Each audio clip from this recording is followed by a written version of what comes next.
now we're recording. Okay. Let's get this party started. Hi, my name is Sarah Tucker. I am the Director of the Office of Fidelity, Accountability, and Support in Florida Juvenile Justice. We recently changed our name a week ago, 2 weeks ago, so I'm still, it doesn't quite roll off the tongue yet. We were for a very long time the Office of Programming and Technical Assistance, and we got a lot of calls for like IT work orders, so we optimized. I'm going to start macro because our system operates much different than most other JJ systems. So just kind of give you a big picture of like where we fit into. So if it sounds like I'm circling, I promise I'm going to bring it in for a landing. Just bear with me, okay? All right. Okay. So here in Florida, we have the honor of being the largest, most comprehensive juvenile justice system in the nation, as I said. So we get referrals for at-risk kids who haven't actually committed a crime yet, who could benefit from services. We oversee every subsequent contact they might have through their placement in the community, through residential services, and any aftercare services they receive.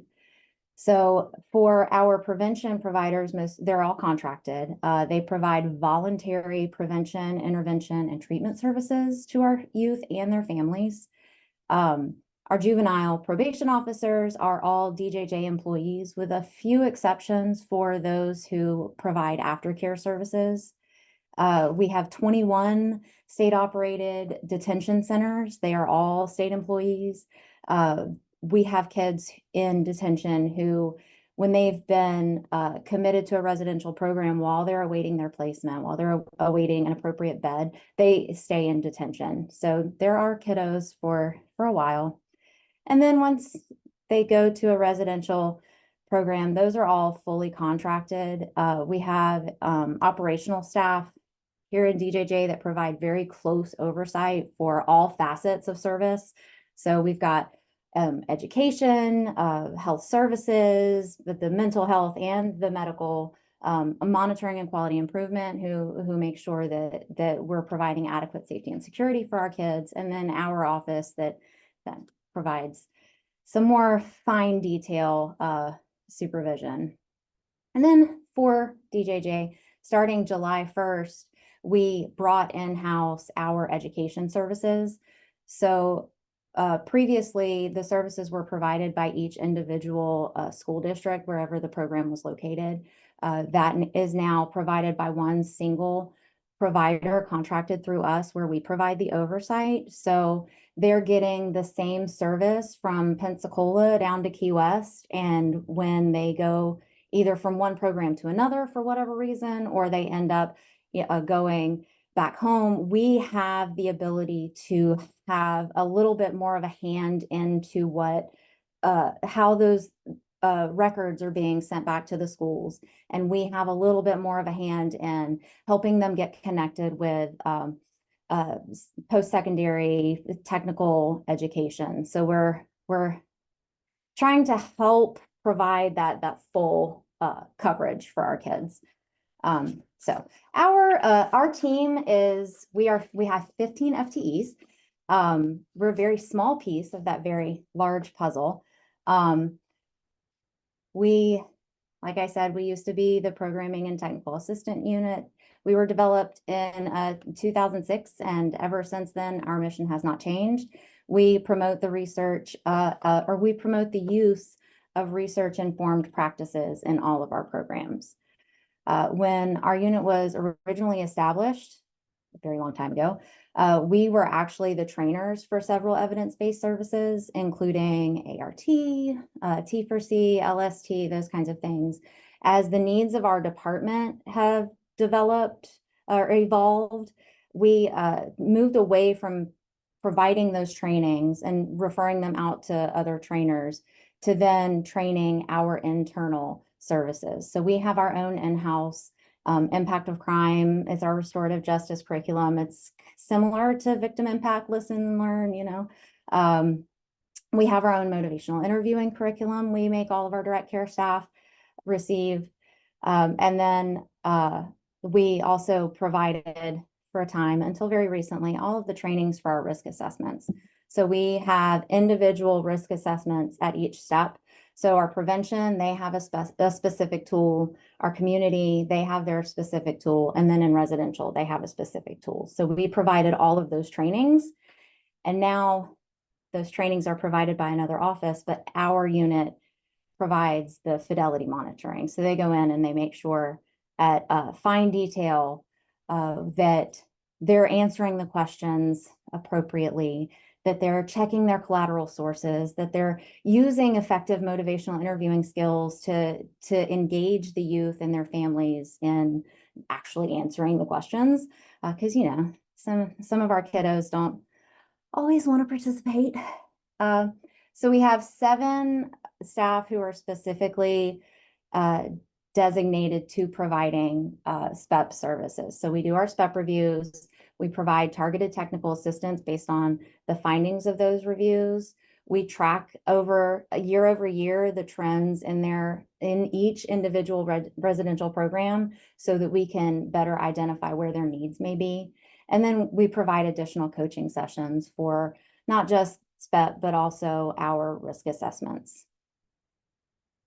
All right, our risk assessment fidelity team is still kind of new. We just started back in January. We have 5 designated FTEs for that unit. And like I said, they go way deep into detail. It's a 3-week process for us to review all of the data and then provide feedback to each individual probation officer, to their supervisors, to the chiefs over our circuit.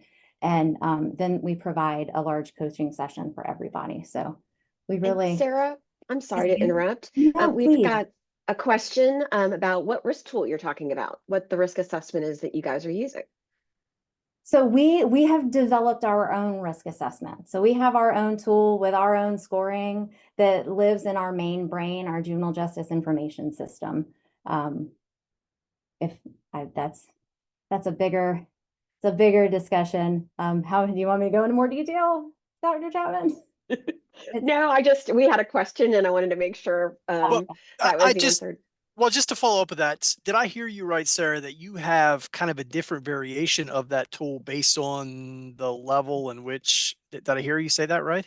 That is correct. That's correct. So our prevention tool doesn't, it won't actually give a risk to reoffend, but it does identify top needs for our kids in the community. So we can make sure that our contracted providers are really hitting those more urgent needs. We have the ability to assign a risk level to them on the back end. We just don't like to put it out there for every single individual kid. Our community assessment tool. Oh, so the PAT has been validated by Florida State University, Go Noles. The community assessment tool is also a valid instrument that does spit out a risk to reoffend that then will drive every subsequent contact our kid has with our system. So that's why our fidelity unit is so critical to what we do, because we're not going to give them the right services if we're not assessing them appropriately. And then our residential assessment for youth is in the process of being validated, and it's a top-notch case management tool. I think is the best way for me to explain it.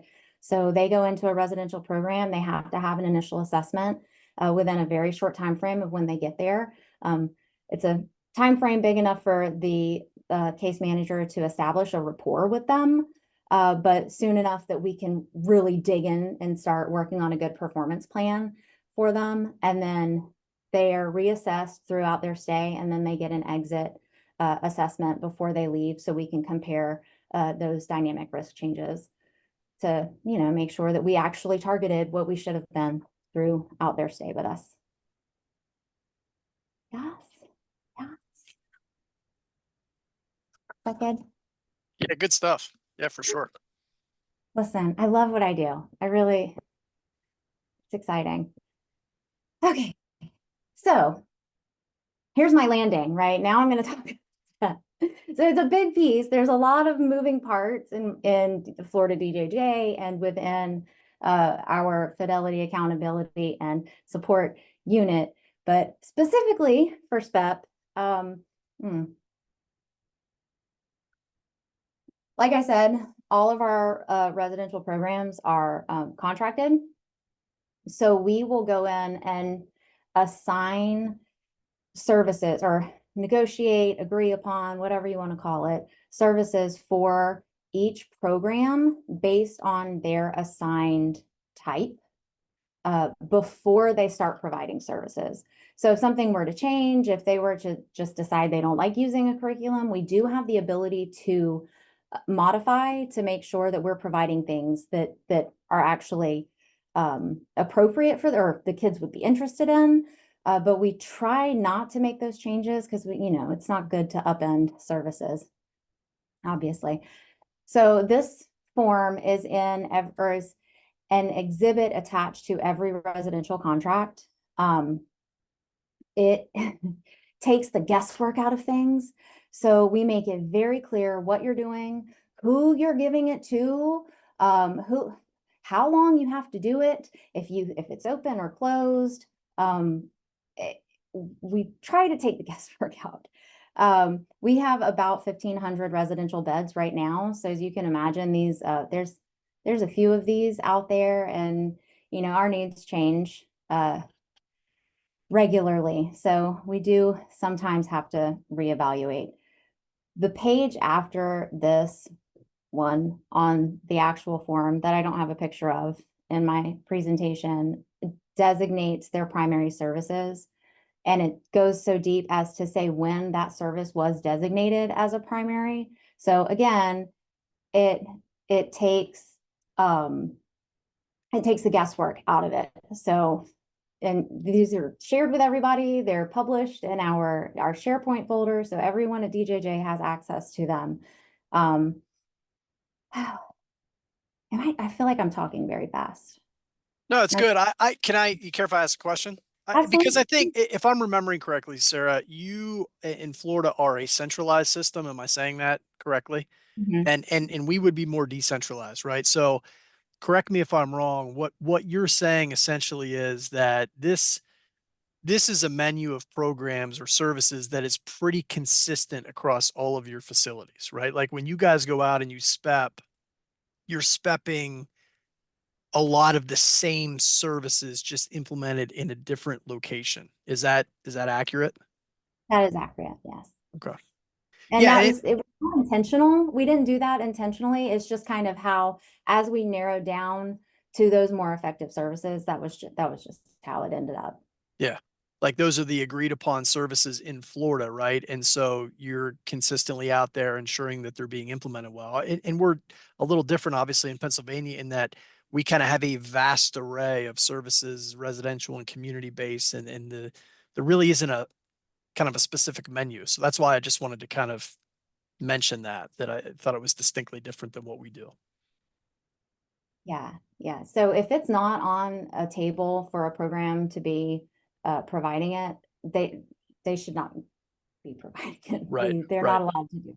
Right. And for it to be something that's on this table, we go through a very rigorous curriculum review process. So we review page by page, word by word, every curriculum to make sure that it meets various factors, compliance with law, their appropriate levels of evidence, appropriate for the kids we have in our care, just to name a few. Yeah. So, and the services are different for each program type. This example is a mental health overlay, substance abuse overlay, and an intensive mental health program. So we have different numbers of clinical groups that are required by contract in each program. And if you look at the exposure, some of them are for all youth. We give our restorative justice to every kid, but some of them are just for that specific population because, we don't want to give them a service that they don't actually need. Yeah, and then for here, if you're curious, their primary services here are impact of crime, skills streaming, ART would have, typically ART would have been the primary service, but it is not, just because there were other factors with the contract. And then we do look at substance abuse services here. And so Living in Balance was a primary service for their substance abuse kids. Ta-da! All right. I do just, so I feel like it was maybe the last session we were on. I made this very broad statement. We only use manualized curricula here in Florida. We only SPEP manualized curricula. So we do have our Office of Health Services is expanding and trying to kind of bring the way they provide their clinical services to the modern age, because we had the same requirements for a really long time. So now we are allowing our residential programs to provide process groups a couple times a week. So, you know, it's based on the population, based on what's happening in the program during that time. Those are not anything that will ever be manualized. So it's not something that our office looks at, but our Office of Health Services make sure that they're following, you know, clinical procedure. So I did need to throw that little caveat in there. Okay, so these are the services. Our SPEP report. I don't know what everyone else's SPEP reports look like. So I thought it might be interesting to walk through what ours look like. They're all published on our internet, so everyone can see any program, any primary service for any of the fiscal years it's been operational. Yeah, this one is from 22, so it's a little older, but still the same. All right, this is the cover page. We identify who it is, what their provider is, you know, just the basics. The second page gives a brief summary of what SPEP is, so that if Joe Blow down on the street pulls up a SPEP report, regardless of if it's an open program or a closed program from fiscal year 15-16 to something we published yesterday, they're going to know, generally speaking, what this is for. So again, trying to take the guesswork out. We're an open book. Next, we move on to our overall quality of service delivery. We do scoring a little bit differently, a lot bit differently than most other places. We have 7 different indicators that go into the score instead of the 4 that some of y'all look at. And there's 10 possible points. The points move to a low, medium, high, which is the percentage. It's, you know, it's a thing. You want me to go into it, Dr. Chapman? How we get there? No. Okay. I would like you to. You would like, okay, so I don't know how much. Well, I say that because quality, I mean, we are always looking at how do we continue to assess or improve our assessment of quality, right? I think it's just really critical. So yeah, I mean, I'd love to hear more about it.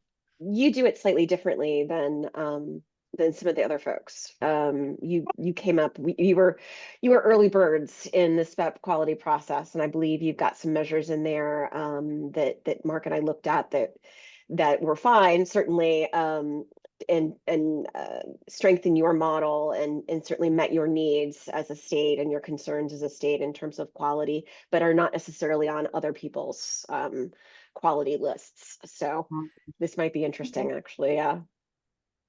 Yeah. So, like I said, we have 7 different indicators for a total of 10 points. So if you get 0 to 3 points is low quality, 4 to 7 is medium, and 8 to 10 is high.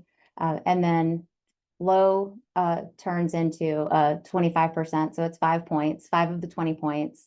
Medium is 10 of the 20 points. So that's 50%. And then, of course, high, anything from 8 to 10 is a full 100%. So our 7 indicators. So for facilitator training, this is 1 point. Were they trained? Were they trained before they provided the service? Was it an actual training protocol? For those services that don't necessarily have a formalized training, we look to make sure that there is, if the clinical director is sitting the facilitator down and saying, here's how we do it at our program, we need to see the agenda and a sign-in sheet, and that's going to count as their training. And it's all, we look at it. Like, we don't just say, is there, does it, we say when and who. I need receipts. Next, the service manual. We look at that manual, we look page by page. Because there are only a handful of them, it's kind of an easier lift for our group because a lot of it's the same. So we're very familiar with most of what's, or no, we're very familiar with all of what's being provided here.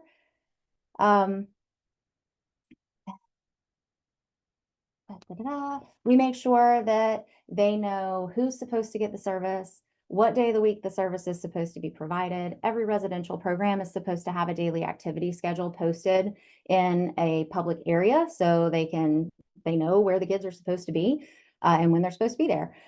So are they getting it when they're supposed to get it? Who gets it? Is it open? Is it closed? All of those fine details, we dig way deep into the weeds. For the observations, we'll look at a primary, we'll do an observation of a primary service at least once a year. Sometimes we do them more often. If it's a new facilitator or they've had issues with their observations in the past, we will go in more frequently. But we get a copy of the lesson plan for the day, and we sit in the back of the room and we like blend into the background and we make sure that they follow the lesson plan. Our observations do not count toward their internal fidelity monitoring they're required to do. And they're required to do internal fidelity monitoring, not just for their SPEP services, but by contract, they're supposed to do it for all of their services. We just don't look at all of them. Do you give them a like a percentage of sessions they should observe, or do you have a standard of any kind? The only one that has a standard associated with it is aggression replacement training. Everyone else is just once a month. Okay. Per facilitator, each month, each facilitator. Okay. Yeah, there were some questions early on, like if you came in and you did, and I did my internal fidelity monitoring for Billy. I didn't need to do internal fidelity monitoring for Sally because I already did it this month. We spent some time clearing that up, making sure everybody was actually being observed to make sure they were following the model. Facilitator turnover and gaps in service. This one's a different one from some of y'all, I think, right? A little more in detail. That is absolutely, yes. You I guess are, as far as I know, the only folks who use that one. Our 7 staff go into all of our residential programs and they look at every single sign-in sheet to make sure that for those closed groups, the same facilitator who started it is the same facilitator who finished the group. We make sure that they aren't just not running the service for weeks on end because they couldn't find a facilitator or because somebody was just out sick. We look at calendars when we're looking at sign-in sheets, which is partly why we go in and do our reviews quarterly, which I'll talk about a little bit in just a minute, because it's so much documentation for some of our larger programs. And again, Sarah, just for the greater good of the group, how many folks do you have doing this at one point in time? That's a huge distinction between you and a lot of the folks on the call. When we are fully staffed, we have 7 SPEP team members. One of them is the unit supervisor who doesn't typically have an assigned program load. So 6. Yeah, I just wanted to make sure that everybody recognized that what you do is magnificent, and the rigor with which you do it is wonderful, but it does take a lot of staff to carry it out. Yeah, it does. We're very busy, but I have a really passionate group. I don't know how I've been so fortunate to get so many good people to want to work with me. So, or with Amy, because they were all hired before she left. I'm going to sit with that for a second. So did I cover everything for our facilitator turnover? So if they're during COVID, you talked about the duration and dosage being a little wonky. When we were quarantining people because of COVID, we didn't count that as an unnecessary gap in service because we didn't count it against them because they would try to provide the service on an individual basis with some distancing. But I mean, they really did the best they could to keep everyone safe because, you know, safety and security is, you know, are a huge priority. All right. Moving on, internal fidelity monitoring. Again, we're looking, was each facilitator monitored each month? They were running groups. We will not count the fidelity monitoring if it's just a check, check, check, check, check. We require them to provide thoughtful feedback, and the evaluator and the facilitator both have to sign the fidelity monitoring. And when we train staff, when we go in and have these conversations with them regularly, we try to really stress to them the fact that internal fidelity monitoring is not trying to tell you how you did things wrong. It's really just trying to make sure that we're providing the best services we can to our kids, because ultimately we all have the same goal, and that's to impact change. So there we go. The corrective actions based on the fidelity monitoring. They have to have a process in place. Some of our programs have gotten smart and they've started adding in facility operating procedures. So when we want to, what's your policy for internal fidelity monitoring? What's your policy for the evaluating their skill on an annual basis? What's your protocol for the service? They put it all in an operating procedure, so it's right there, and they just hand us a packet. It makes it pretty easy for us, to be honest. Do they have a policy? Are they actually applying it when there are things identified during the monthly fidelity monitoring? This one, they won't get any points if the fidelity monitoring is generic and doesn't provide any feedback. So they will get penalized twice. And then also, if the internal fidelity monitoring has not been done in the last 6 months or has taken place fewer than 3 times during the 12-month review period. So you can do it, 2 or 3 times at the beginning of the year and do it really well. But if you just kind of fall off, you're not going to get any credit for that. And then finally, the facilitator evaluation of skill. We look at annual evaluations. Not just did they provide it, how did they provide it, where could they do better, and it's just kind of that full closing the gap or closing that loop on making sure that we're not drifting. So there we go. It's a lot. And I do have we have a rating guide that our technical assistant specialists will carry into the program to make sure that they're answering all of the very specific questions that they have to include in each report.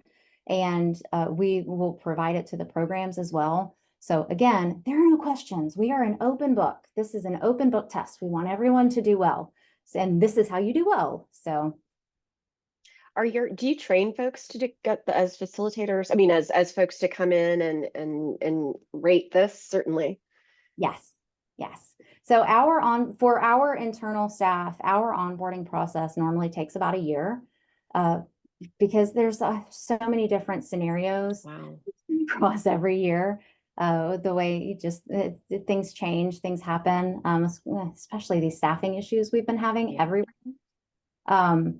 So we'll go line by line and we'll do some like one-on-one training, but then we get our folks out in the field with a shadowing and experienced specialist just as fast as we can, because I mean our hands-on learning is incredible. It's always superior. Yeah, and our hiring pool tends to be former probation officers or individuals who have training experience or who have monitoring experience, who have already been going into programs, so they know how not to interact with people. So that's not really a concern, but it's more of when we're operating in a gray area so often, how do we navigate that without all of the hurt feelings? Yeah. So, all right. Any questions before I move on? All right. Ooh, goodness. Okay. Indicators 3 and 4 in our full SPEP report are the duration and contact hours. On here is where we put the actual specific percentage of youth who reached the targets. That's the only place in the report. Those specific circled numbers are included. These percentages are now in every residential contract as a performance measure. So some of our older residential contracts have to have at least 80% for weeks and hours for one of their services. The newer contracts require every primary service to have at least 80% for weeks and hours, or they're going to be put on a major deficiency, which would then involve us going in and helping with schedule updates and maximizing their time with their facilitators, making sure everyone's all on the same page and their processes are on lock to avoid having these issues in the future. The for amount of service, duration, and hours, when we first started SPEP back in 2012, we had that missing dosage sheet. Does everyone still use the missing dosage form? No? Okay. So You guys created that, actually. that was the Dr. Baglivia. Okay. That's Baglivio's form. Yeah, nobody else does that that I know of. We had this form. So our system we use to track our weeks and hours was created with very limited resources in a very short amount of time, trying to get this launched as fast and effectively as we could. So there was a form that had it was a missing dosage form. So if there were kids who successfully completed a program but didn't have any services in JJIS, we would list them on the form and we'd send it out to our programs and say what happened. They would come back and say, well, they got this for this many weeks and this many hours, and we did it, we promise. But none of that information would get factored into their final scores. We would just use it for for the risk level of youth served, which could help or hurt their overall score. So we don't use that one any longer. We calculate their scores through JJIS, and we only look at the successful completers. We've made some tweaks to the system to make it more effective, so we didn't have to track the missing dosage externally. Yeah, and again, these samples are identified in that form that is an exhibit in each contract. So their sample will either be for every kid or specific to the population or specific to the need, the aggression or whatever. We don't just throw everyone who's successfully completed into it. It's very specific, the youth we look at. Questions? No, okay, pretty straightforward. Oh, risk level of youth served. This one hurts more feelings than I can even convey.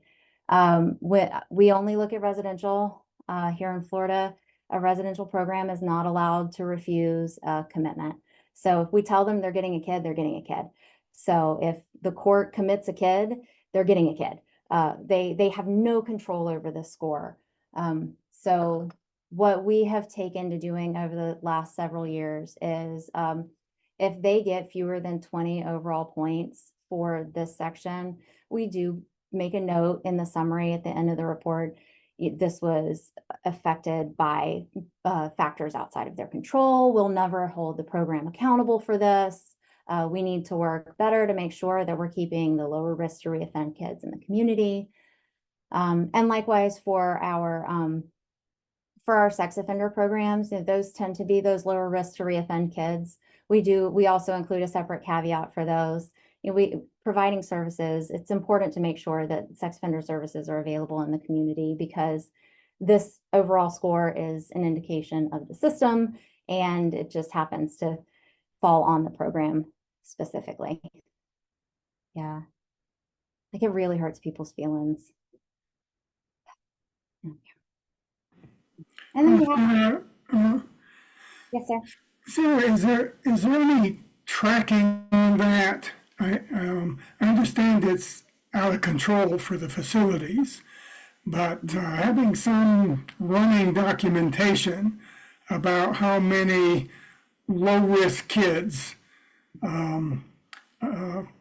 basically inappropriate probably for that level of service, are coming through the system. Seems to me that feedback to the very sources are making that referral, and the state legislators, for that matter, would be useful here to optimize the considerable expenses of serving these custodial kids.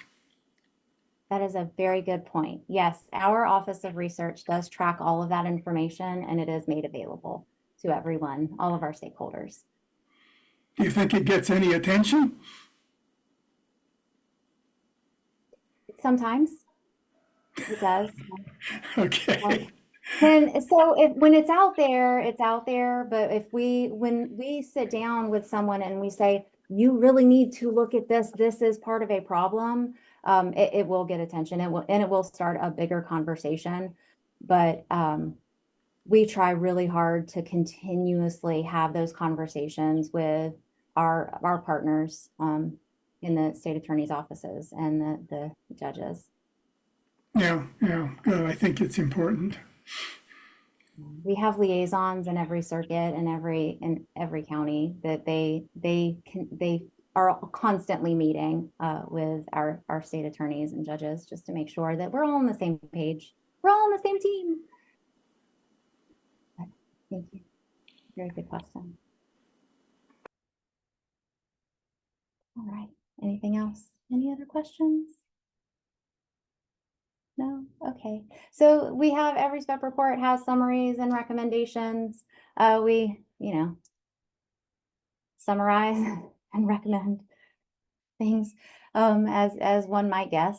So we tell them, here's your overall score. What are we looking at? How many kids were actually completed? How many kids from those successful completers were included in the sample? If it's something that, that every kid is supposed to get, we make sure to highlight, you had 28 kids complete the program, but only 27 were included for these reasons. We sometimes pull them out for the shorter length of stay, for having already completed the service somewhere else or multiple times. We look at every single line of data for each program, each kid, each circumstance, just to make sure that we're really giving an accurate picture of the possibilities in each program. Here is where we highlight the details of the max and min and average for the weeks and the hours, how many kids actually had their dosage in the system. They're required by contract to not just put dosage in the EBS module, they're required to put it in there accurately. So if there are some limitations with their accuracy, we will go in and provide some additional technical assistance, some additional training to make sure that they have all the tools they need to be successful.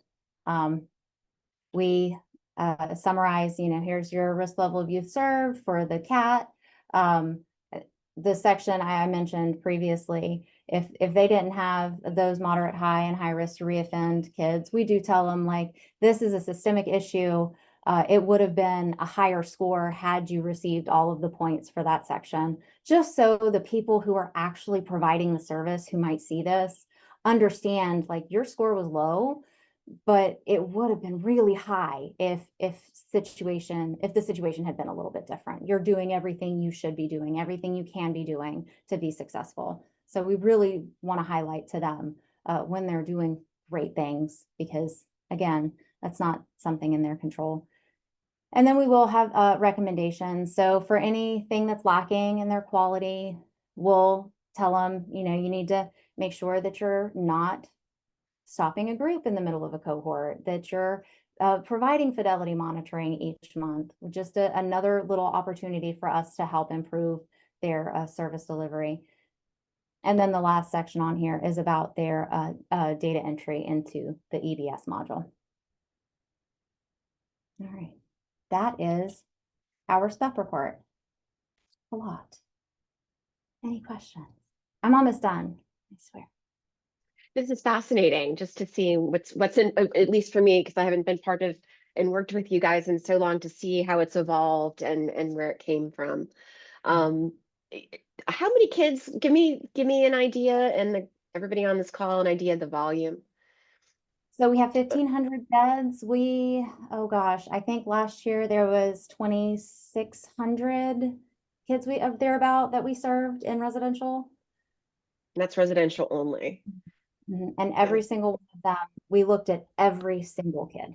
We look at all of them. It's amazing. Big job. And it looks like we've got a note from Andrea in Virginia that they provide that context too with respect to risk scores, and reiterate the SPEP scores and support those systemic dialogues and those kinds of things. They absolutely do. And take, rather than just throw the score and walk away, right? The idea of understanding, this is why you got this is why you didn't. In training now, I automatically talk about the component scoring and being very, very clear about where those component scores are coming from, and where you can go, where you can improve on your own, and where some of the fault falls on us, exactly, you know, with those kinds of things. Yeah, absolutely. I mean, it's kind of heartbreaking when, you know, like they're really trying, they want to do everything well, and then the scores are still not where they want them to be. So for a long time, it was just us as far as doing things well. We would talk until we were blue in the face. You've got to do it this way. You've got to do it better. Here's how you can do it better. We will give you everything you need to do it better. And some folks were not really receptive until, I hate to say it, I'm really sorry, Dr. Lipsey, plug your ears. When they started adding those performance measures into the contracts, they started calling us, and they started really begging for help, and our scores have shot through the roof because they're not just paying attention to it in the program, they're paying attention to it at a corporate level to make sure that, you know, I mean, some of them at the corporate level might be wanting to make sure that they don't get a major deficiency on their contract, but whatever gets us there, we're getting more and more improved scores every year. And then our EBS module that was created with limited resources, we've spent a very long time rebuilding it to make sure that it is accurately capturing data. And that is my next slide. Are we ready to move on? Does anyone have any other questions? No.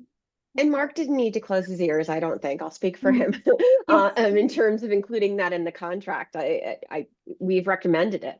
It allows for sustainability and kind of cements the process as part of the larger system of reform, rather than just, you know, the flavor of the month. This kind of, it gives it some permanency. Yeah, I was anti-performance measures for many years, and I was outvoted because we spent a lot of time pulling our work away from the punitive nature of our monitoring and quality improvement that is looking at safety and security. They've got to be punitive. They've got to be, because it's so critical, but we're more of a proactive, collaborative approach. We worked really hard to get them to actually talk to us and trust us. And when they put those performance measures in, I knew that was going to be it. I knew they weren't going to trust me anymore. I knew nobody was going to talk to me. I knew it was just all for naught. And that was not the case at all. It actually helped improve our relationships. So, Sarah, when you reference performance measures, like, can you can you provide an example of what you might be? Are you talking about like program outcomes, or are you talking about? Can you just talk a little bit more about that? So every residential contract, well, every contract, we have a requirement to have performance measures for every provider, every contract, every service. Right. What residential looks at, they look to make sure that kids have a reduction in risk scores and improvement in their protective factors. We look at the SPEP, making sure that they're getting an accurate amount of service for the duration of their stay. And the performance measures for the other factors, I think there are 9 of them total, and I'm really sorry, I don't know what all of them are. Sure. No, this is good though, because I think some of these, I would say some of these conversations are happening in Pennsylvania, right? Like they're starting to happen, but I think the difference in the centralized versus decentralized matters a lot. And I'm just curious, you know, I think centralized would be a little bit easier to navigate in that world, right? But I think we want to borrow some of those philosophies in Pennsylvania, but I think there's probably a lot of conversations about how to best to make that happen. So I wasn't looking for every performance measure, but I was just curious, generally speaking, what that kind of looked like, because I think there's a lot of possibilities for us. And because we have that main brain here in Florida, all of that information that gets put into their performance measure review at the end of the year, it's all in our system, so it's all automated. We've got an office, our contract management team, that goes in and they pull that information and populate a wonderful report for every single program so that they can see what their scores are going to look like. But most of our providers have figured it out. They've gotten the gist of it, and they have their own measuring tools that they've implemented internally to track their performance measures on an ongoing basis. So for some of them, it's not a surprise. For some of them, they can track it more accurately, more regularly than our team will, because we only look at it occasionally, and they track it monthly. So Actually, that's been interesting with when some folks, a private company that shall not be named, that I know we worked with a good amount in Florida to get data and to work with them in terms of program improvement when SPEP was first implemented, showed up also in Tennessee later on, many years later, and showed up to the first meeting about SPEP and kickoff with, this is what we do. This is how we collect all this information. We know, I mean, they were well versed in SPEP. They had their own database that they were collecting pieces of information. It was very interesting that it had kind of moved into the world of the private provider in a way I didn't anticipate.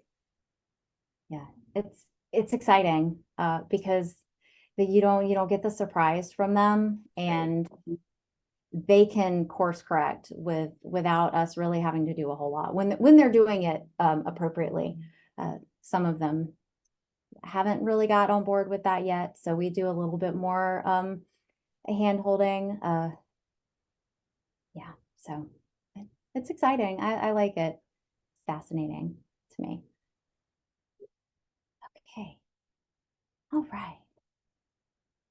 So our review process, we have 7 people, including the supervisor who does not have I'll call it a caseload, who doesn't have assigned programs.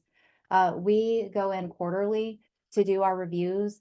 So we have a smaller chunk of data to look at because, like I said, we look at every single sign-in sheet, every single kid, every single primary service when we're out there. We use our quarterly SPEP reviews as an opportunity for us to proactively correct any drift that we may encounter.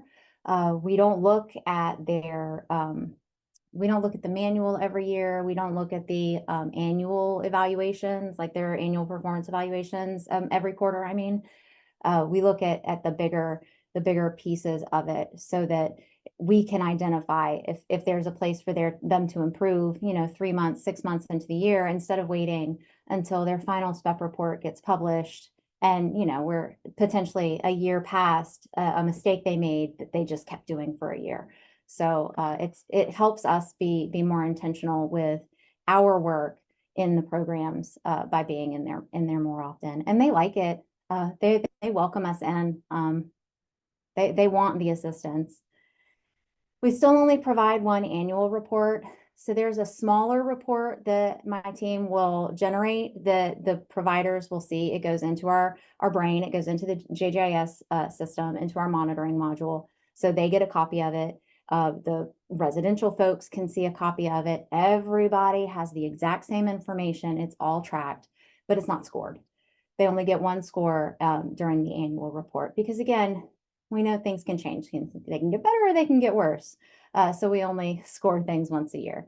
That was a big key for us because we knew that if they got a really bad score during the first quarter and they just got decided they wouldn't do well. Like, what are we going to do anything different for? We've already lost our chance. So we don't assign any of that. We come at it from here's where you can improve whenever we debrief with our programs. All of our providers, I mentioned it before, they all have to put their primary services accurately into the EBS module. Since 2012, when our EBS module, or 2011, when it was created, it's been difficult to get things in there accurately. So it's a constant thing. We're working with our programs to make sure that they're checking all the boxes and taking all of the steps to put their dosage in there because it's not really user friendly. We have a new module that's going to be launched soon, which should take care of all of that. And then the last bullet there, we took over in my unit SPEP in fiscal year 18-19. Previously, it was done by our monitoring and quality improvement team. And they would go in and do a SPEP review whenever they were there doing their annual monitoring activities.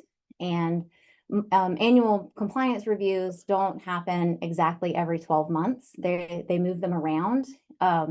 So they were looking at 7 months, and then they were looking at 13 months. And we brought it in, made it a standard 12 months. Previously, we had only looked at 6 months, the most recent 6 months of dosage because of that shift. We didn't want to overlook or add in a kid twice to 2 separate years worth of data. So once we brought it in and made it a solid 12 months, we also made our dosage reviews a solid 12 months. That was 18-19, and our office has been doing it ever since. And we slowly keep improving. We learn every day something new.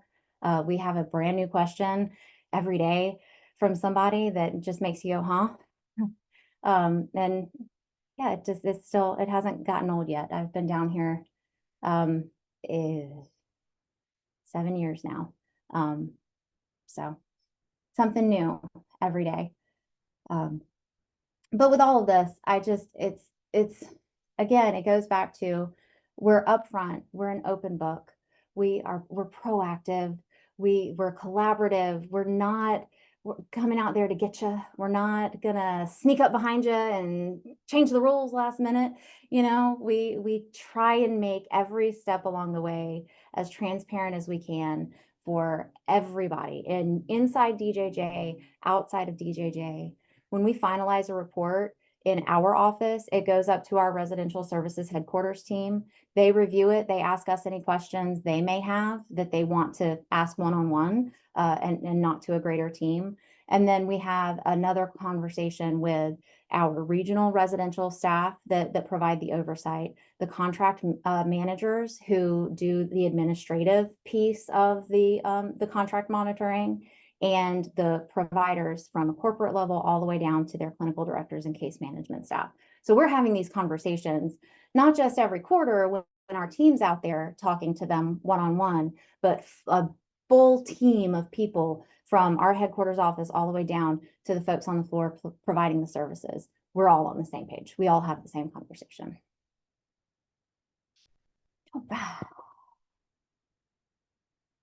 And I only included one slide from our EBS module, even though I could have given you guys 17 of them. I'm so proud of this.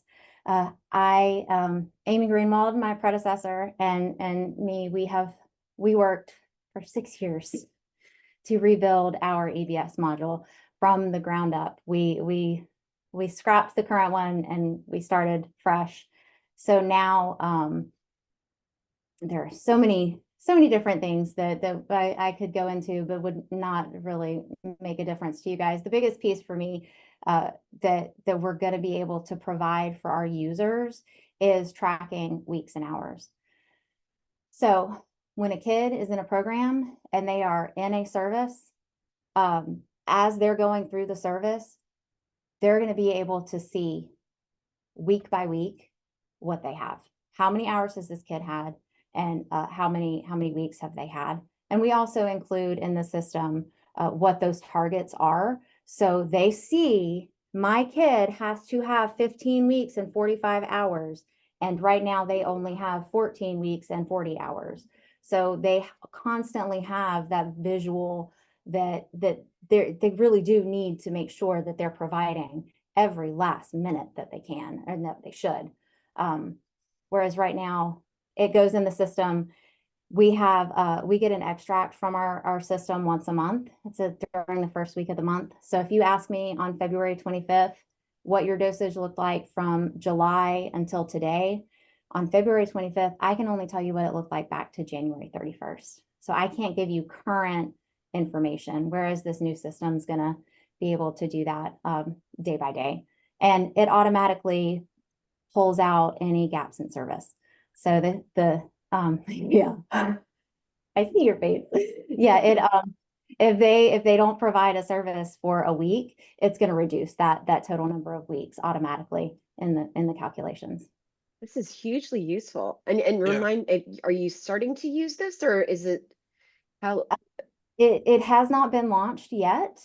We are in the final stages of testing, and we will have it launched by the end of the year.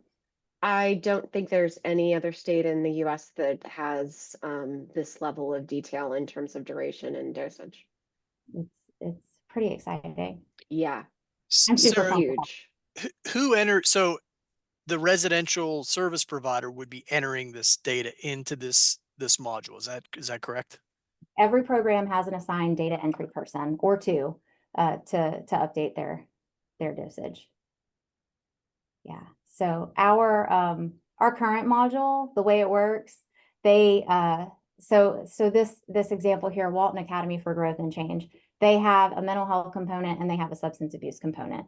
Now they have to go into our system and create a separate group in the system for each of these populations, even though they're in the same classroom receiving the service.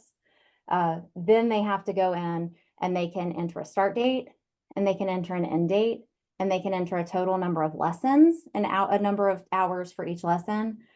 But it won't calculate if they went to detention for 3 weeks, or if the facilitator went on vacation and nobody else ran the group. So they might show that they got ART for 15 weeks because somewhere in the middle they didn't get 5 weeks of service. Whereas here, it's automatically going to calculate all of that from entry to entry, and they can put the substance abuse kids and the mental health kids who are technically in a different program on the same site in the same group in our system. And it shows their admit date, their release date, so there's no questions. Yeah. And it also makes part of what is super time consuming is when you see these kind of errant dosage and duration numbers, and you do go in, and we've always trained folks to go in and see what's causing that, where are the issues, where are the hiccups. That's hugely time consuming. It comes like this forensic data analysis level of examination. But something like this can allow you to go, okay, here's where the issue is. It's these kids, this time. You can start seeing the patterns, and you can diagnose the issue quickly, but then but also recommend the correction. It's just really very huge. And then it gives us the ability to run a report for their level of engagement. So we're now going to start tracking overall when they're done with the service, overall, how is their engagement? And then we provide the definition, so we could potentially use that for future research. We have reports for who got what at which program. For the program, how many of those kids got the service, how many of them did not actually get all of their intended dosage. We can even run a report now that shows a kid who received a service that had a start date and an end date when they finalized the kid, but they didn't get every lesson. So we can track those kids who maybe they didn't get lesson 7 that was a required lesson. So we can analyze it just a little easier, all the way down to a lot easier. That's amazing. I'm really excited about it. Kind of proud of this. This has been my baby for 6 years. So Yeah, that's a big deal. yeah, that's my not so humble brag. Sorry, guys. So the last session when they were in the basement with the rats and the spiders, I'm really sorry. We're very spoiled with our module. I'm so sorry. Well, it looks like North Carolina is also spoiled. Nancy Hodges says, and Nancy, if you've got your audio, definitely jump in. Nancy in the chat has told us that the Ally system in North Carolina captures this for them. Admission, termination date, SPEP hours, the system. I didn't know this. Wow. And the system then scores from those metrics, taking the SPEP type into consideration. Level of Florida's oversight on these programs is on another level. It is on another level, but in North Carolina, yay. This is just wonderful. Let's see, we have about 640 programs and we're scoring, I believe, a third of those with who have chosen a SPEP primary service. So that it's just a larger scale. We have the same issues with risk that you guys are kind of sparring with, because a lot of our community-based programs have zero control over the kids that actually get referred. And yes, Dr. Lipsy, we would love to get our folks to do better service matching. That is my dream before I retire, that they actually would choose an appropriate service based on the level of risk, but it's challenging. I would love if there's a way, Sarah, that you could share your risk assessment tool that you guys use. Absolutely. I'm just fascinated by that, because we have in court services in North Carolina left the North Carolina assessment of risk. Court services is now using the YASI, which is also a spectacular tool for case management. But it's a little bit more difficult for us to maintain 2 separate tools for the purposes of having a risk assessment for SPEP. So we kind of held on to the NCAR for that purpose, which was about there were 9 different sections of that tool. So if you guys, anybody has any risk assessments that they would love to share, maybe that could be some of the materials that Dawn can share with us at some point, because it does matter when you've got a low risk kid in a program that really is intended for higher risk kids. It just kills the score. And thank you guys. This has been just awesome today. Fascinating. Yeah, thank you. Dawn, would you be able to get that information? Yeah, Or you already absolutely. have it? Well, I mean, thank you, Nancy. I'm so happy that you joined us and you were sharing with us. I'm actually lived in North Carolina. That's a sidebar, previous life. But yeah, I mean, we still have our landing page on the EPIS website where we can sort of a repository of documents. We don't have much shared at this point, but we definitely, if everyone wouldn't mind, or if you're interested in sharing your risk assessments, please send them our way, and then we can put those on there. So then you guys have one place to look for that kind of information. Well, that would be super helpful. Yeah, North Carolina's kind of in a mess right now, and several parts of Florida. So bless all of y'all. It's been a difficult. My hearts go out to you. I hope you did okay. I was fine, but I usually get hit because I'm on the coast, and it was the mountains that it's just devastating. It's absolutely devastating. Ugh, terrible. Well, thanks for joining us. And we have blank copies of our risk assessments published on our website. So I can pull those down and send them over. As far as the scoring goes, that's not really a widely shared bit of information, But the questions we ask, absolutely, we are on board with making sure you guys get copies of that. And you brought up the needs matching. Something I did forget to mention about our new module.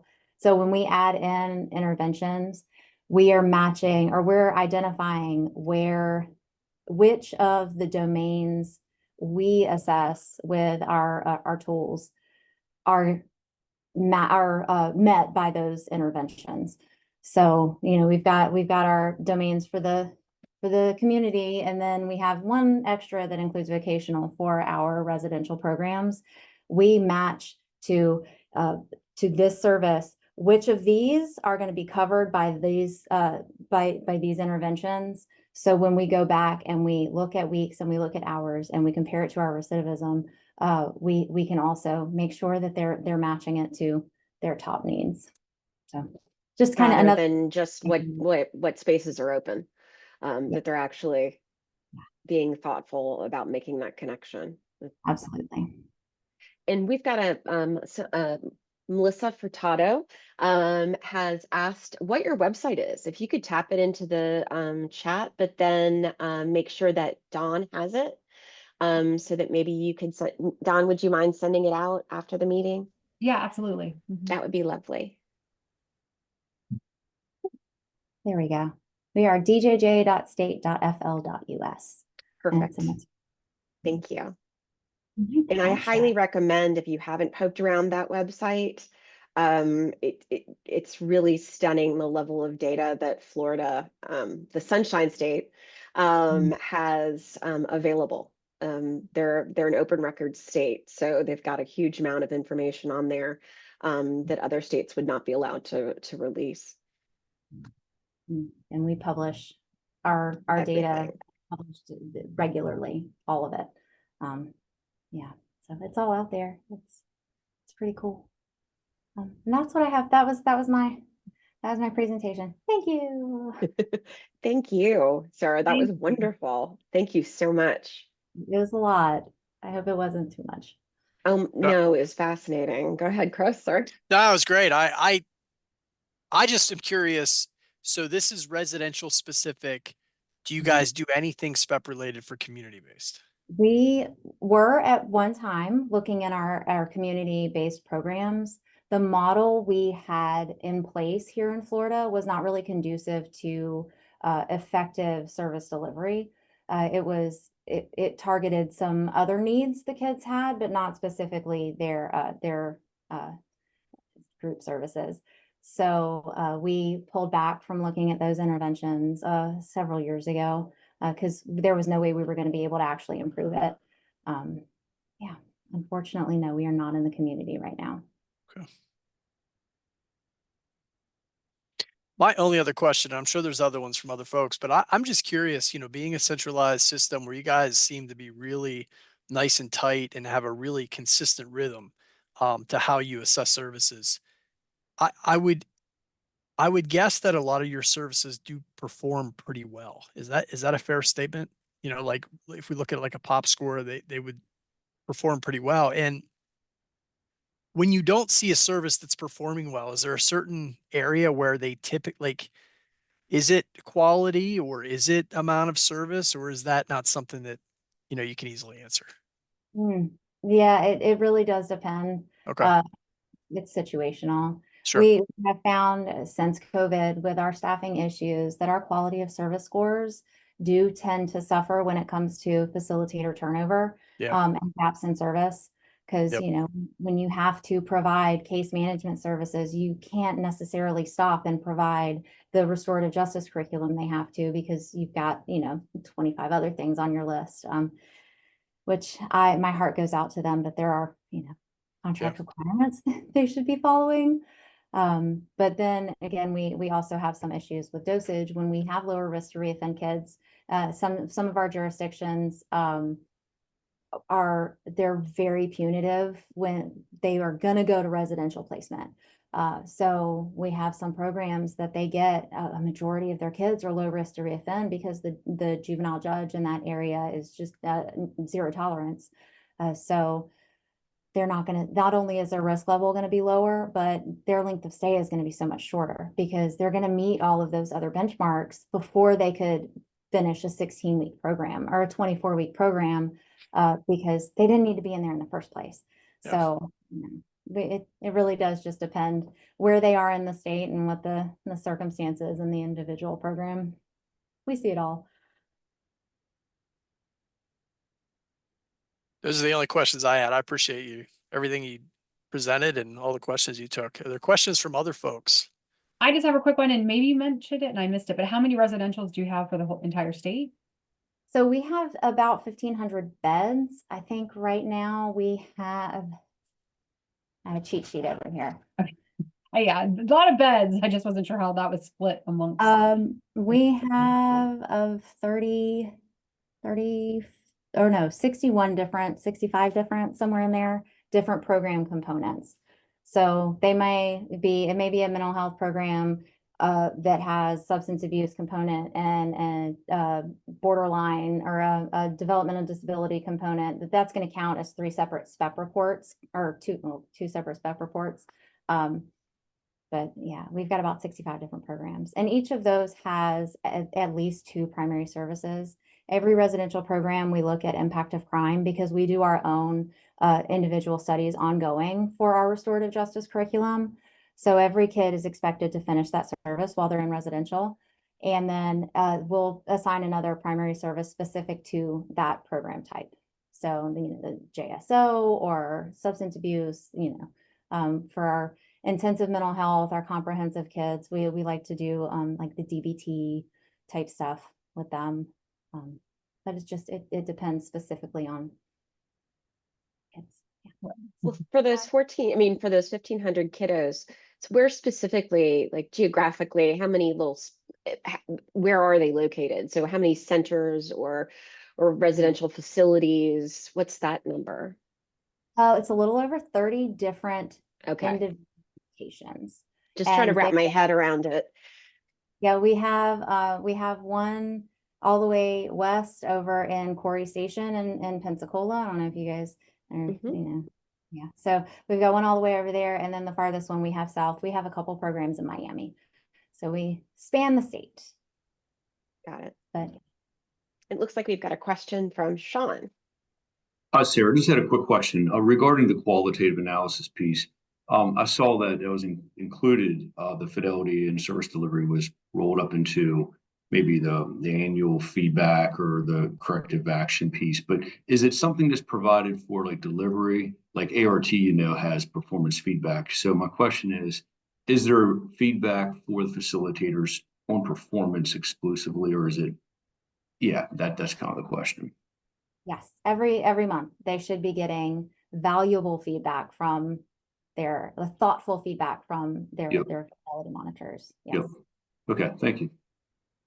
I answered your question, right? I'm sorry. Yeah. Yep. Yeah. It was like that on the spot kind of thing. So yeah, absolutely. Thanks. Any other questions? Okay. Well, I mean, we're doing good on time. And when Sarah asked how much time, I'm like, I don't know, 20, 30 minutes, but take as much time as you need. So I appreciate all that you shared with us, and it's very fascinating. I, echo Gabrielle's sentiments just to hear about how you're doing it and that you have everything, because I'm not gonna lie, I kind of Googled SPEP just to see what was out there, like when I first started doing SPEP, just to see what's it like in other states. So I was able to find a lot of your information just by doing that. So that was kind of fun already, just to see those reports and everything. And, you kind of compare yourselves to what everyone else is doing. Like Chris said, what could we do different? What can we learn from you? What can we adopt? Even if we have centralized or decentralized, I still think there's pieces we can borrow from each other. That's really going to help. And I will say this is the shortest amount of time I've ever done a presentation on SPEP. So sorry if I rush through it, but normally I'm like 2 hours plus when I'm talking to our providers. So I hope I covered everything sufficiently for you guys. You did. This is good warm up for your other ones upcoming. Yes. All right. Well, I guess, other questions as far as, what we're talking about? We can go ahead and move forward. I don't know if Krista or Chris, we had mentioned about talking about the PA data for amount of service.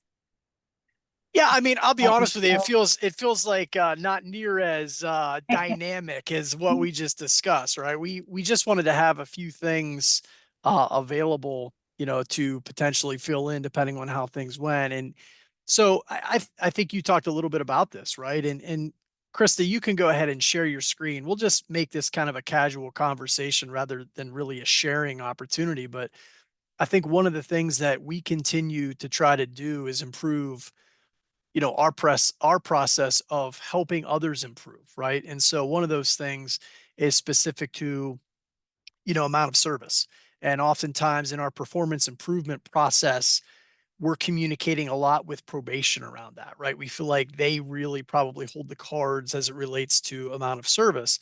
And so I'll allow Krista to get to our pie charts. But one of the things I think that, you know, we've shared recently in some of our inner circles and maybe was a little bit surprising to us was the amount of service numbers. And so I guess we're sharing this just as, you know, information that we've collected. We think it may resonate a little bit with this group, but also we're just curious if others have data like this that, you know, is available to them. It sounds like in some instances, yes.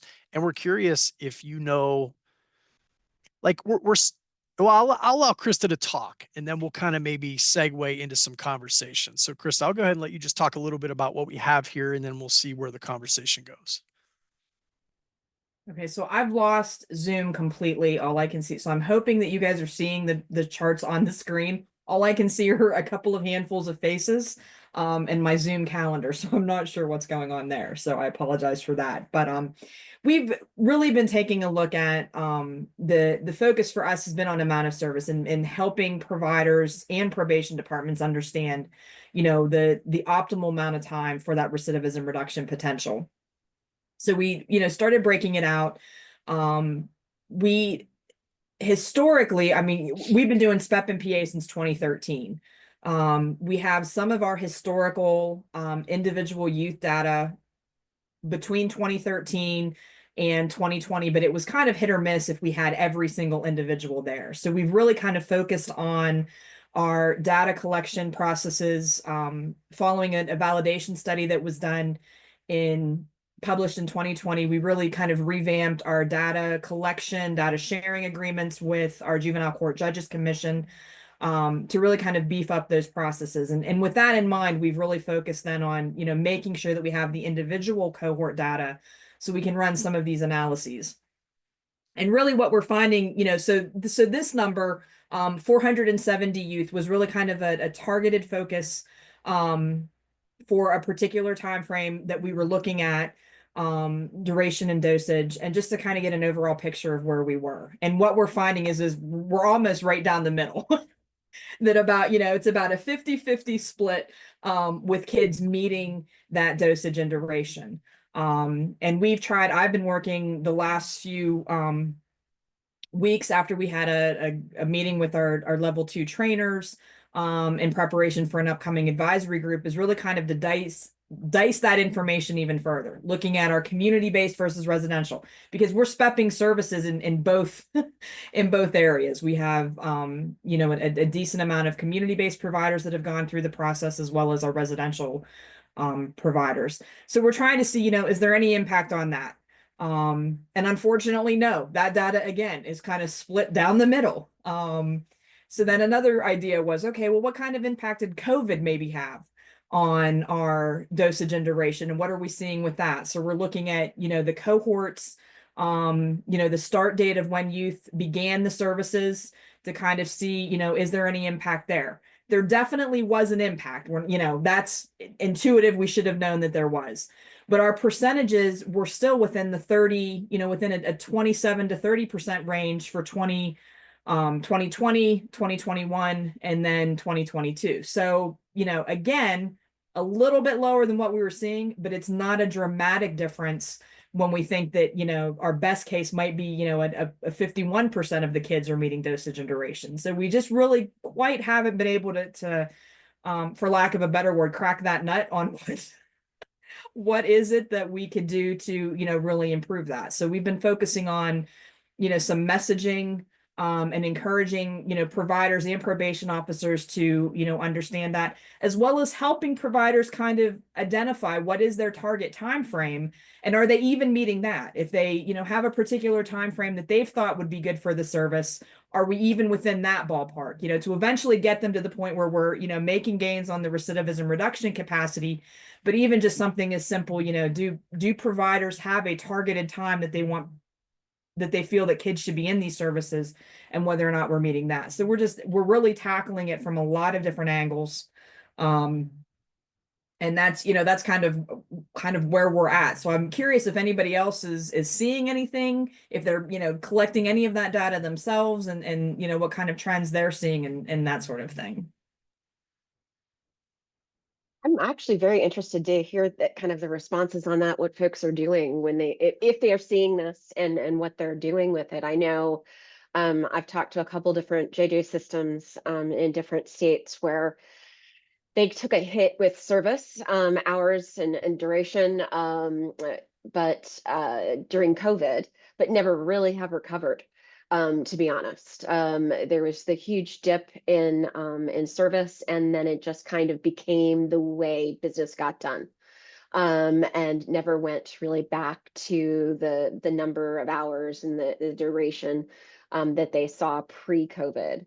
And so I guess out to the group, if you don't mind me reiterating you, Krista, are other folks seeing this? And if they are, what are they doing? And just to share with the group, or commiserate if need be.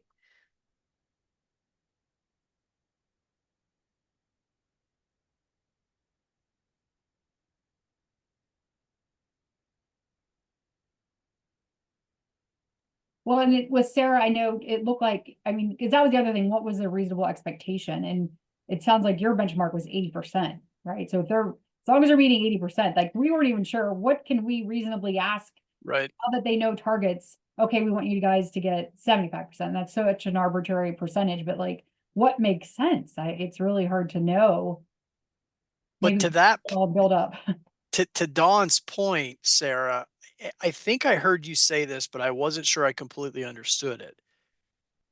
That relative to that 80%, was that specific to the primary service for that youth? Did I hear you say that right? Yes. It is the primary service for the program for the population Okay. designated. So is that, I think we're saying the same thing. I think so. Yeah. Because yes, I think so. Right. There are going to be kids, I think, included in this data for us that this service may not be representative of their primary service. Maybe I'm not saying that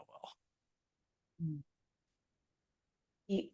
So But I it think may be that you've got several kids in this cohort, right? We've got 12 kids in the cohort. Some of the kids, this is their primary service. Others have additional services that might have a more of a primary status for that kid. I think so. Is that what you're saying? Yeah, okay. I mean, I think some of it for me comes down to service matching, right? A little bit, right? Like when we do that, the risk assessment, are we matching that kid with, the proper services? And then based on that menu of services they get, which of those services might be most important or most valuable, right? And I don't know. That's just one area we've talked about, like, how do we tease that out potentially? And how does that potentially influence that 50% versus 80% number that we're hoping to achieve? I think we were able to get that percentage higher because we have such better control over the needs of the population at that site. Right. So, most of our kids are going to need a skills group. Most of our kids are going to have aggression, unfortunately, in that setting.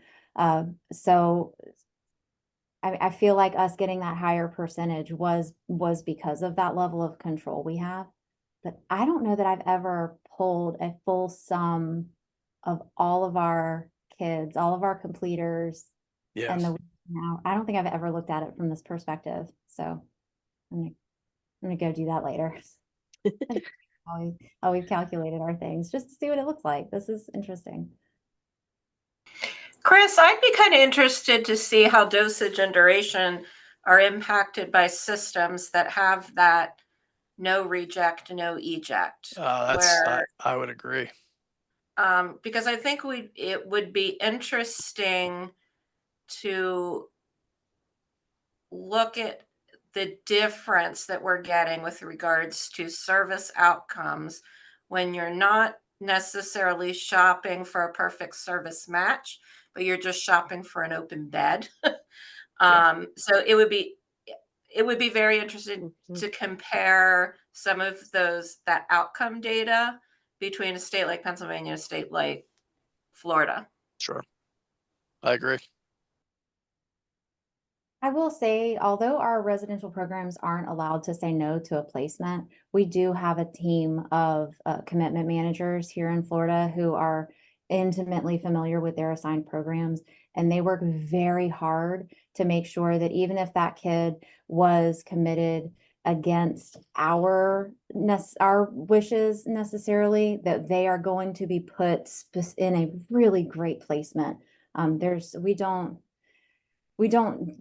do inappropriate placements. We have actually, our employees have performance measures that stop them from being willing to put an inappropriate placement for a kid. So we try And how really is hard. that defined?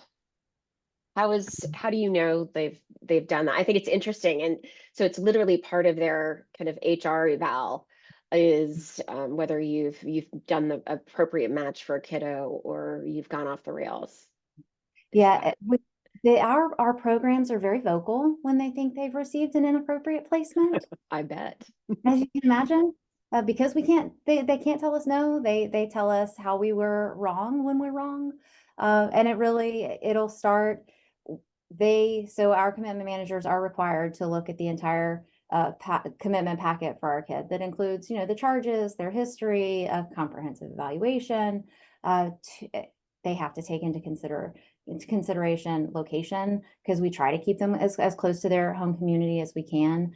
But when sometimes things happen that we were unaware of, the program, they'll get that same packet that our commitment manager gets, and they'll start prepping. And if they see either from that commitment packet or from the evaluations they do, and when the kid is finally placed, they start those conversations immediately with our commitment chiefs and our regional directors to make sure that everybody understands that this kid has a higher level of need or a different type of need than they're able to actually provide. Especially if it comes down to a safety and security thing, we have to keep the entire program safe. So we listen. We make adjustments as we need to, but we really try to get it right the first time. Interesting. Yeah. Now I don't know how they measure. Like I don't know all the how they measure whether it was I don't appropriate or know. not appropriate. It'd be I don't interesting know to the see. specifics for them for like their metric, but if it's something that a kid shows, they did their comprehensive evaluation and they weren't honest with the staff, they weren't honest with their JPO, and then they show up to the program and they disclose whatever it happens, the substance abuse, the trafficking, any of that, if it is something that is beyond the ability of the program and beyond the ability of the staff to keep everyone safe, at that point, they'll consider transferring. But those don't happen very often. We don't transfer a lot of kids because every program is required to provide additional services. So if it's not something that's in their contract today, but you have a kid who shows up who has an extra need for whatever reason, they have to bring someone else in with that specialization at their expense. It's written in their contracts. Another question, actually, I'll ask if no one else's hands are up. I'm curious to know, in terms of number of contracts, they're in the contracts. How many providers do you have? So I know Tennessee, we've got, say, at one point in time, I think we had 65 different providers across the state delivering residential services. Now it's probably half that. What is it in Florida? What We are at 7. We have 7? 7. So it's a contained set of contracts. I just was curious. We have 7 different providers. Now they have, they have lots and lots of contracts across the board, but only 7 different. And it's all contracted out, all residential services in Florida? Yes. Got it. We used to run some Yeah, programs. you used to. Yeah, they were all privatized in 2011, I believe, Okay. or maybe 2012 was the last one that was privatized. Got it. How about anyone else? I know Pennsylvania is a mix. We do have state-run facilities as far as residential, and then we also have some privatized residentials as well. Now, community-based, I think pretty much everything community-based is just private, whatever county they have, whoever's running it. But what about any other states? I mean, Virginia or Rachel, I see you there. I know we talked about Milwaukee before, but Yeah, I can't tell you off the top of my head, maybe Deshelle knows, she's on the call, how many contracts we have, but we do look at dosage and duration for both community services and residential services. And, observation, as I am actually currently working through our dosage and duration data as, in the last few weeks, our residential youth have a much better chance of reaching recommended duration and dosage based on what type of program they're in versus the engagement in the community program seems much more difficult to reach that.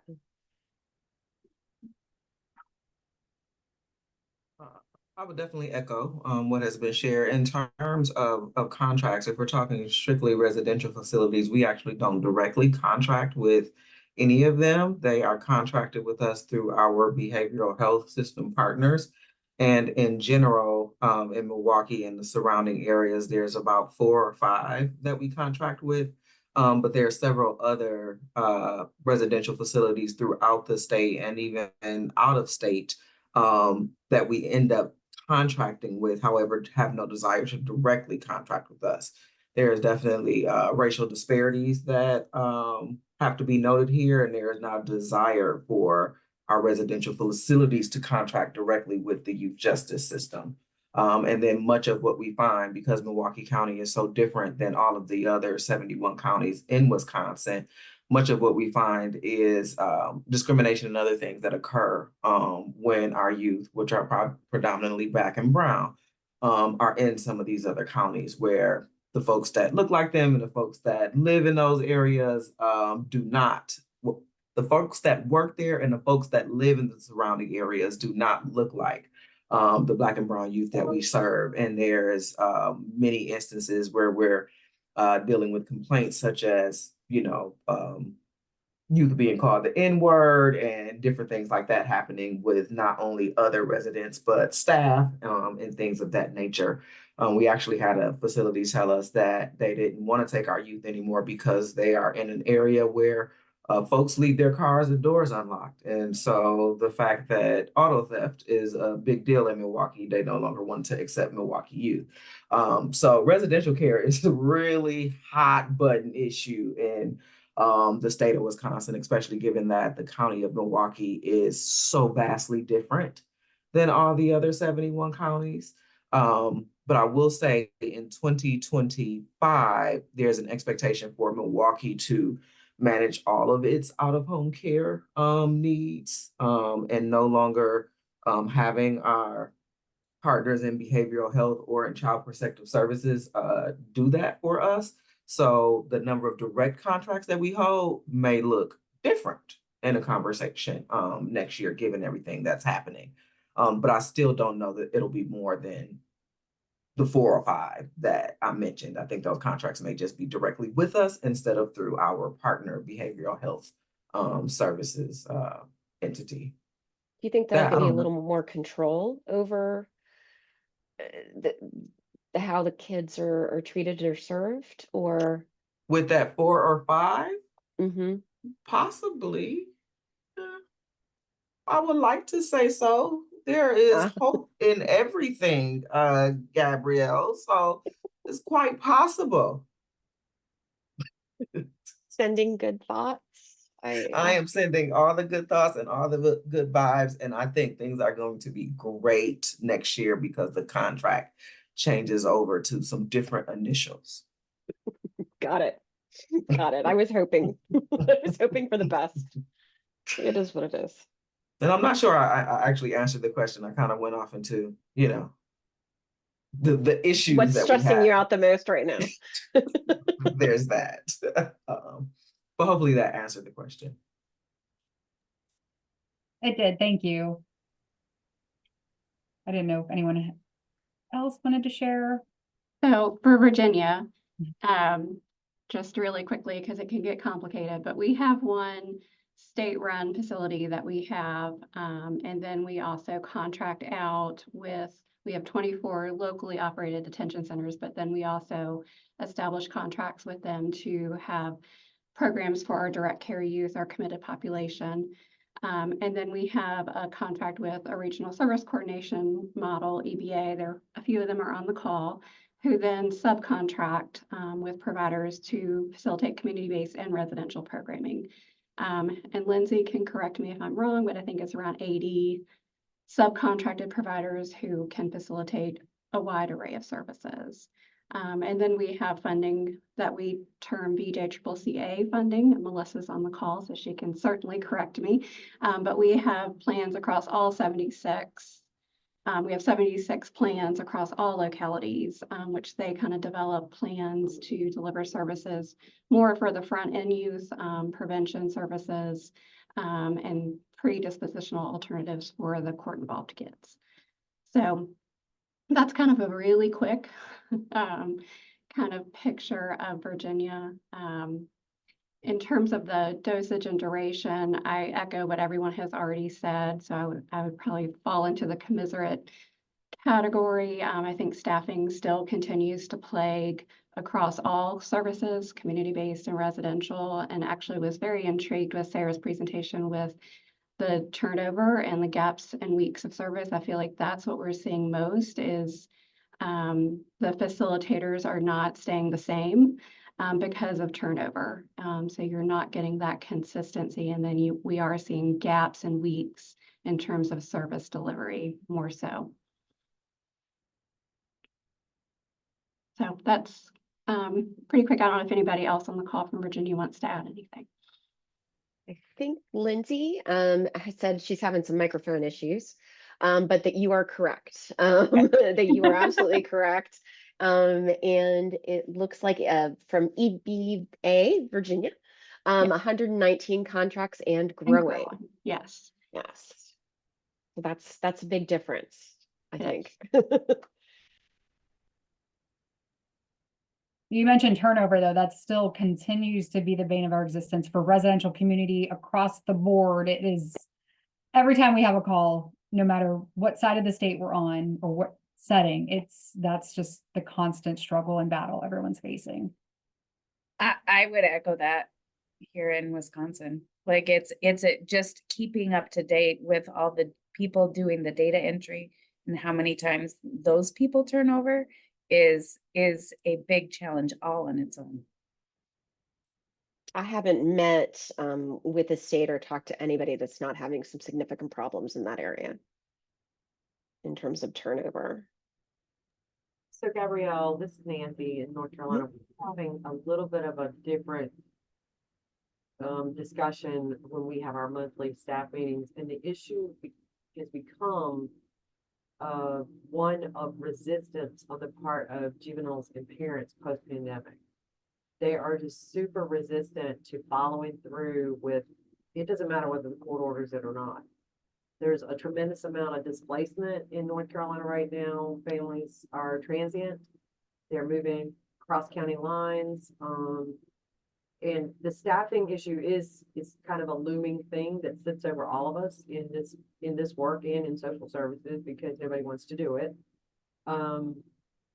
and the programs do a good job of maintaining pretty consistent staffing and as much as it's possible to do so, but the resistance of the parents and the kids, it's not just the kids who don't want to do it, the parents don't want to do it either.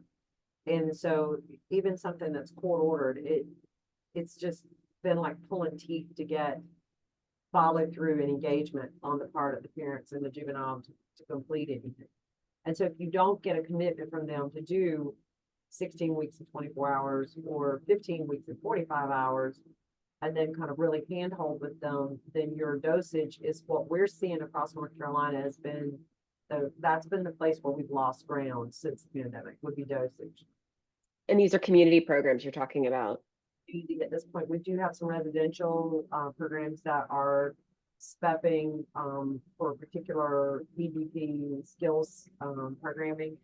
Those are less, the dosage for them is less of an issue. Right. To be there long enough, and they're not going anywhere, so they're going to participate. It's more or less the community engagement from kids that are being referred for either diversion or those that are court ordered. Interesting. Are you seeing that in Milwaukee? Are you seeing that in Virginia? Yes, I would say the engagement at the community level is very challenging. Getting, kids to follow through. Years back, it's been some years, we did look at engagement and we defined engagement as beyond 4 sessions. Like, right? Like we were looking at how many of our youth get beyond 4 sessions? Of course, we're shooting for dosage, the recommended dosage and things of that nature. But again, engagement in the community programs has always been a challenge. And Definitely echo that. But considering that we're youth justice and we're one service area under the overall Department of Health and Human Services for Milwaukee County, engagement is an issue across other programs as well, that other non-involuntary programs, as well as other voluntary programs. And so there is an effort or initiative across the Department of Health and Human Services. It's the catchphrase is no wrong door, but it's basically about improving the customer experience and the importance of warm handoffs and relationships and things of that nature. Because beyond just kind of the breakdown between the population that we're serving and I would say the perspective of having formal services is an invasion, if you will, especially from government. So there's that kind of cultural breakdown of accepting help, receiving help, viewing help, the types of traditional services, and the fact that I don't want that kind of help, and what you're offering is not what I think is help. And so there's that cultural breakdown in terms of what it is that we're offering. And so there's a push to have more non-traditional out-of-the-box types of therapy. For example, we have trap therapy as a CBT therapy, and it's a therapist who uses the music that our youth listen to, group therapy and journaling, and it's still CBT principles, but it's a different way of offering the service, and there's a DJ involved. And so youth engage in that very differently than your traditional sit on the couch, tell me your problems kind of approach. So doing things of that nature and trying to engage different, more authentic providers that look like them and offer them things in language that they speak is an effort, as well as the whole warm handoff. Know somebody, just giving somebody a phone number and making a referral is not enough. That's not okay. So actually doing that hand holding and walking them through and making sure those relationships are built before you expect them to give a 15-page social history to engage in a story, doing more to actually make those connections. And just being a Black person, that is an issue. I don't like going places where I have to do that. And then if I have to go to another place and I have to do that all over again, I'm less likely to go. So I think overlooking those systematic things that are built into this kind of community engagement perspective lets us lump it into this kind of engagement bucket where there are issues inherent in the way we do business that are creating those breakdowns. Mm-hmm. Where the relationships are broken down already, so you've got to build them up, and it's in an effort to pull folks in and create trust on the community level. I've got a comment here from Andrea that depending on geography, transportation can also be a barrier. I know that's a barrier, a big barrier in a lot of places. Huge in some areas, more than others, but certainly in one across the board. And I think what you're talking about in terms of this trust and the community, real community engagement, the real community trust needs to be worked on. Are you guys seeing that in Pennsylvania in terms of the community services?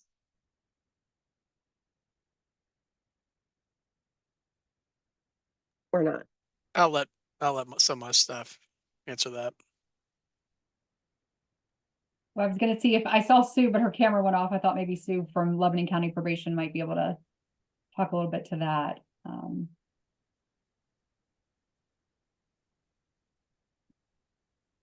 I think anytime in the community, in general, the engagement's not there that it needs to be.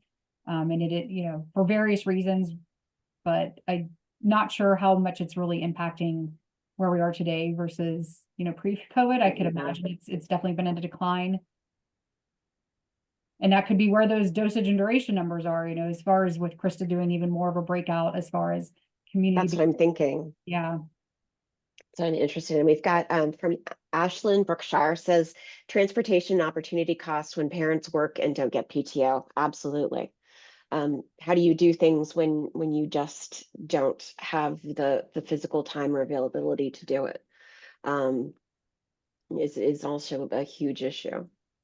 And well, I can speak to this. One of our community-based providers that started out in one or two counties has definitely grown because it's a mentoring service, but their staff go to the youth. They're very much, they have a car, they get those youth where they need to. They're sort of that person who fills in all the gaps where the family possibly can't. So, that's where we're seeing sort of a shift in needs of types of services. And this provider is now growing because other counties want the same thing. Can you come to our kids? But again, that doesn't answer that question as far as fixing that problem, but that's where our providers are always, what does probation need? How do we fix it? What can we do for you? And where we've seen that adjustment, sometimes they are doing so many different things because probation asked for it. How can we get them to be a little bit more specific and, instead of a jack of all, master of none kind of thing, like, can you just do one thing great? So this is Julie from Venango County, Pennsylvania. We are seeing a shift where we're trying to use those service providers to provide not only what we need for the juveniles, but help with those gaps with transportation and all like Justice Works Youth Care is very good about working with the family. They provide a lot of the transportation for kids to community service, appointments, things like that. They work very closely with them on that.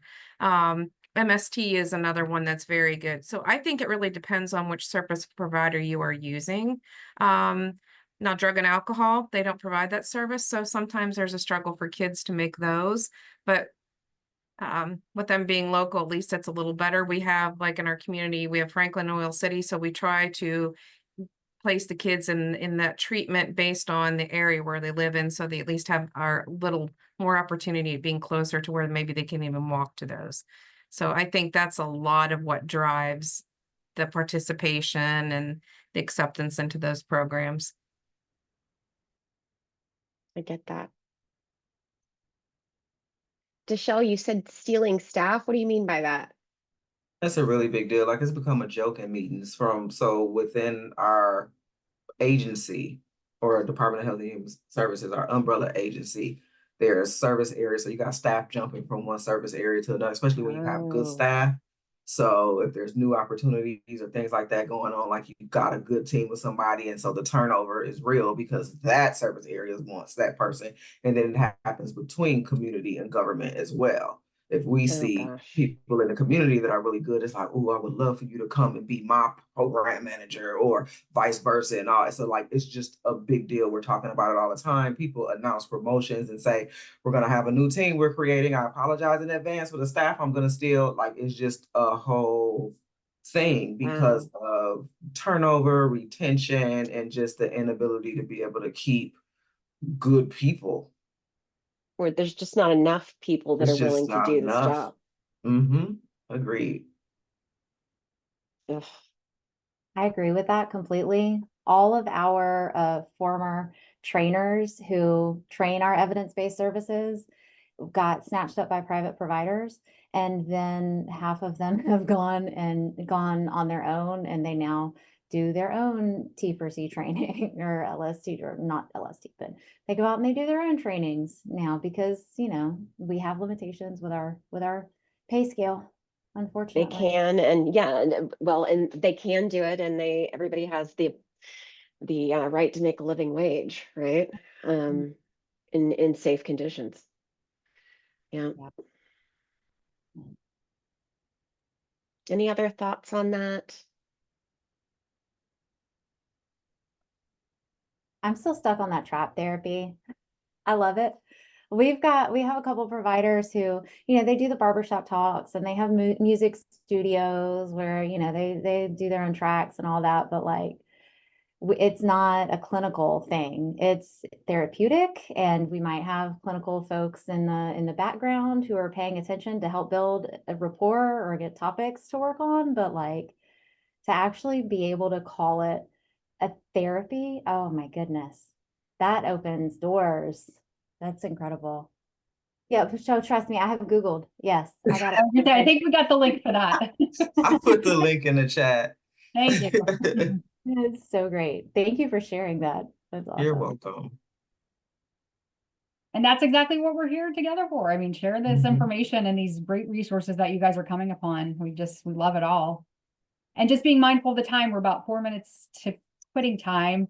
So I just have a little bit of an announcement. As far as turnover, I'm actually leaving SPEP. But it had to be a life-changing once-in-a-time opportunity. So I'm actually relocating to Naples, Italy. And I try to say that with a straight face, but I'm for real, it's happening. I actually fly out November 4th. House is going on the market Friday. So I have lots and lots of things going on right now. We couldn't compete with Italy, unfortunately. I know, so. but hey, maybe we've talked. Can I get SPEP into Italy? I mean, I'll do my best. I will definitely do my best.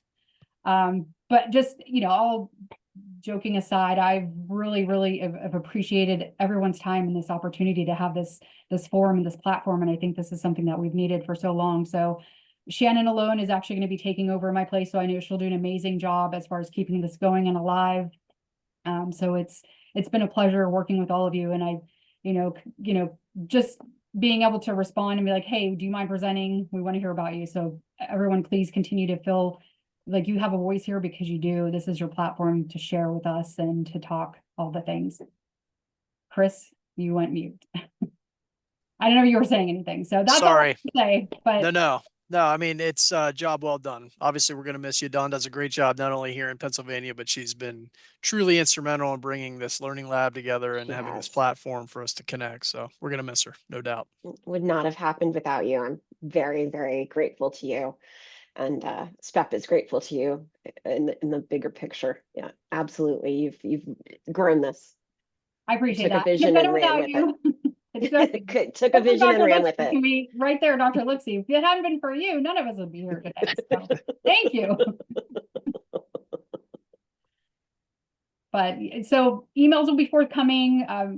Shannon's contact information will be there as well. So I'll make sure everyone gets the recording from today. And anyone has any questions, please feel free to reach out. My email will be working until October 18th, but so I'll do my best to answer any questions you have if there's anything that comes up in the meanwhile. But the rest of our team at EPIS Penn State is right here for you guys. Well, thank you so much. Thank you. Take care, everyone, and good luck and best of luck with everything. And stay safe and dry, North Carolina, Florida, all the areas that have been impacted. Good luck with recovery. All my prayers. So thank you guys. Thank you, Dawn. Congratulations. You guys. And Sarah, thank you so much for sharing all of that. That was brilliant. Wonderful, wonderful. And thank you for everybody's comments and input. Chris, do you want to sign us off? No, I mean, I think you guys did it, right? Thanks, Dawn, for everything you've done. Sarah, great job presenting. And I think everyone's contributions were just outstanding. You know, 2 full hours of a lot of good conversation and, you know, a lot of collaboration. So it's just a great session. Brilliant. Brilliant. Thank you, guys. Thank you, Sarah. Thank you, everyone. Bye, everybody. Take care. Bye.